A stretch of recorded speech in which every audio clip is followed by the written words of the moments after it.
Во изминативе 2 години, односно за 2017 и 2018 година, на подрачјето на општина Струмица се регистрирани 69 наркозависници. Ова се официјалните податоци од СВР Струмица, за кои по правен основ против истите се поднесени и кривични пријави.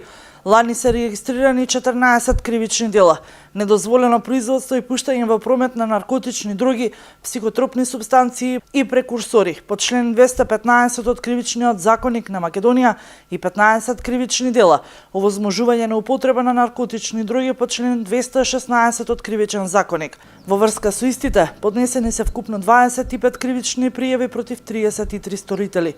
Додека пак во текот на 2017 година регистрирани се 21 кривично дело недозволено производство и пуштање во промет на наркотични дроги, психотропни супстанции и прекурсори по член 215 од Кривичен законник и 11 кривични дела овозможување на употреба на наркотични дроги по член 216 од Кривичниот законник.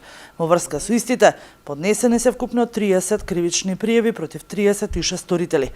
Нашето барање до СВР Струмица беше по низата неофицијални информации кои пристигнуваат до нашата редакција за зголемениот број на млади лица кои конзумираат некаков вид на психотропни супстанции.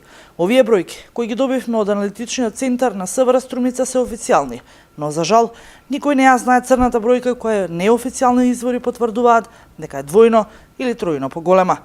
Програма за рехабилитација, ресоциализација и реинтеграција на овие лица, но и друг тип на зависности, сепак се овозможува во Струмица во тераписката заедница Покров, која е основана заради огромната потреба од ваквата институција во нашата држава, но и пошироко во регионот.